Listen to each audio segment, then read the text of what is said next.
Happiness, joy, laughter, confusion, sadness, terror. These are all cinematic emotions. There's a billion of them, just like there's billions of people. They're the reason why some people like a movie and some don't, and they're the reason some films succeed and some don't. Emotions determine so much from a film experience that understanding emotional dynamics usually means the difference between success and failure. The emotional dynamics of watching a film is a relatively new field of study in modern film academia. It's a cross-section of philosophy, psychology, film studies, cognitive science, sound theory, photo theory, basically a lot of different theories. The end goal of emotion-focused film studies is to understand how films create meaning in an individual and possibly through that, a society. After all, emotions are one of the strongest meaning makers in humans, so studying them is usually incredibly fruitful. The dynamics of cinematic emotions can be understood through three major components of cinema. Number one, the film. What really is a film? Photos, sounds, camera angles, association, context, story, editing, language, history, color? Yeah, exactly. It's information. A film is information packed in a multitude of different forms. A film also happens as a function of time. Without time, a film is just a photo. Time gives the film duration. The distribution of specific information in a certain set of time creates the film we all know. Now, where do emotions come into play? Some scholars believe that every film has something they call the emotional core. The emotional core is something that is built into the film itself, into the film's language and the aesthetics. For example, the emotional core of E.T. is wonder, or in Fight Club, it's discontent. It's the sum of the strategic and intentionally built structure of the film. As the film is information distributed in time, the emotional core is a certain feeling distributed in time. It's emotional information which is multiplied, given a pattern, and presented in a certain rhythm. An emotional core is not something which is attached to the film externally. It's not our feeling. It exists within the film. It's the film's feeling. This core can be analyzed with a very hands-on method. We look at the film's aesthetics, angles, color, or story. For example, if we look at Fight Club, the story is about a man who feels emasculated and disconnected from his primal aggressive nature. We see shots of the man disconnected from everything, in isolation. Then we see shots of him fighting. The color palette is gray and the overall mood is very depressing. The story shows that this disconnection is a result of a society too focused on consumerism and superficial values. And this is especially shown through the dialogue and the characters, through the narrative. Even though these elements on paper are all different, they all point towards a similar emotion: discontent. The dissatisfaction towards the world is built into the fabric of the film, and it can be felt from two channels: the film's aesthetics and the narrative. These two are the main guideposts towards the emotional core of the film.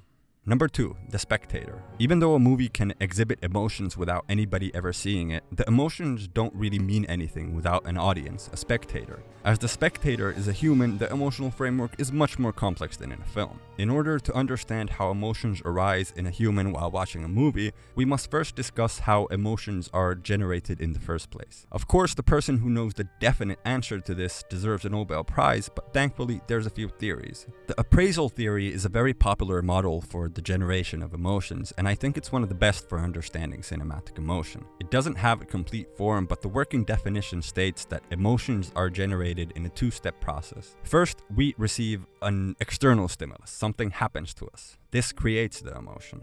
After this, we evaluate the stimulus and generate a reaction towards it. This is our feeling towards the emotion. For example, if someone suddenly shouts in front of you, the emotion might be fear.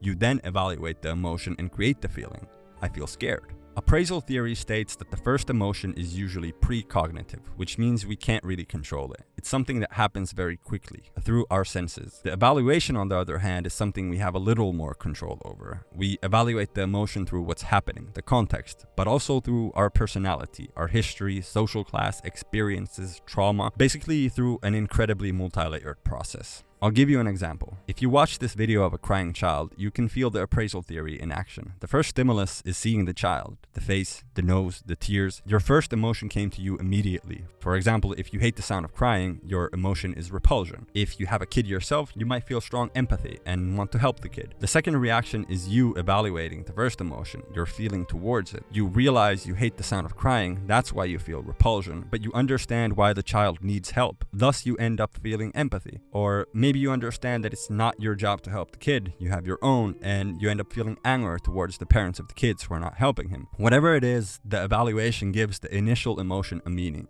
It categorizes it and transforms it into a memory. This results in a feeling that we perceive is more ours, more like me. Watching a movie is similar, but the process is much deeper. If we cut from the kid to a shot of ice cream on the ground, the memory and the emotion of the child crying changes. We associate the videos together, give them a narrative. The child has dropped his ice cream. Now we have a new feeling. We might feel at ease. We might feel sympathetic. Some people might even laugh. The process of editing is a new stimulus and causes a new evaluation. When we watch an entire movie, we've gone through 1,000 cuts, 1,000 evaluations. And I'm not even talking about the effect of photo angles, music, the characters. There's 1,000 things to consider. This is how we get to the third major component of cinema, the dance.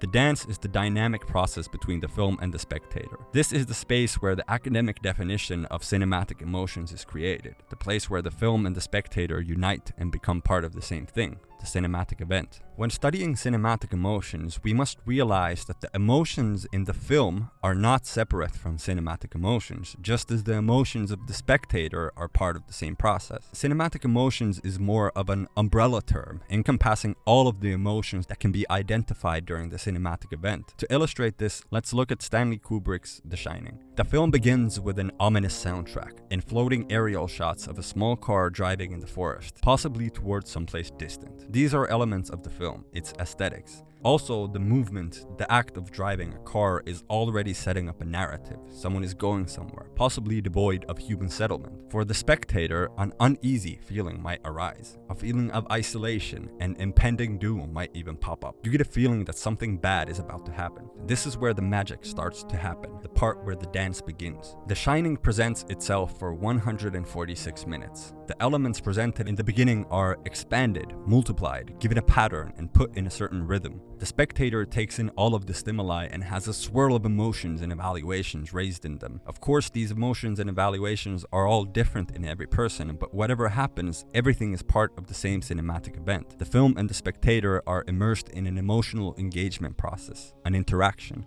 There are two parts of emotional engagement, resonance and dialogue. If The Shining creates emotions you accept, you start resonating with the film. At its best, resonance is a certain tuning in process where you accept the world of the film and its emotions. The endpoint of this is usually one where the spectator understands the emotional core of the film. Or more specifically, they don't only understand it, they feel it.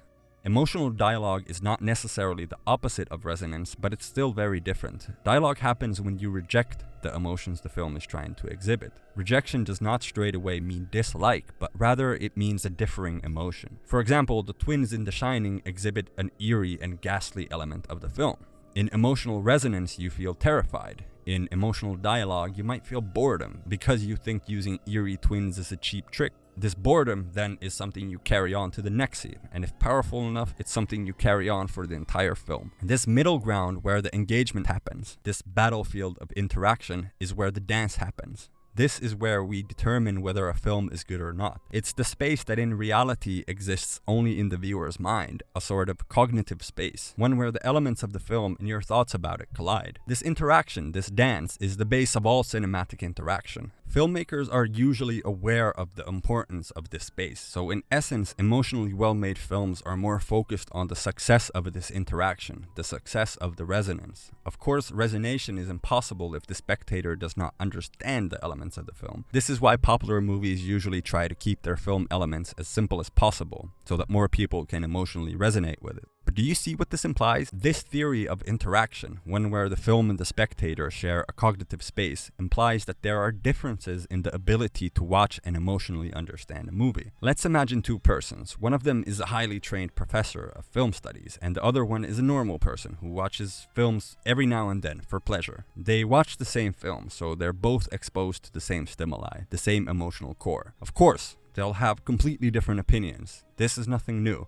What's interesting are the paths which lead them to their opinion and how they're able to retrace and explain that path. A normal person might like a film just as it is, and when asked why they like it, they might say they like the story, the visual, or the action. The trained professor might be able to give a more detailed answer, one where they've analyzed entire parts of the movie, understood themes, mapped a pattern of camera angles, of character traits. The possibilities really are endless. Now, this difference in opinion paths does not mean that one is better than the other. It only showcases how people come to different conclusions. It's because their dance is different.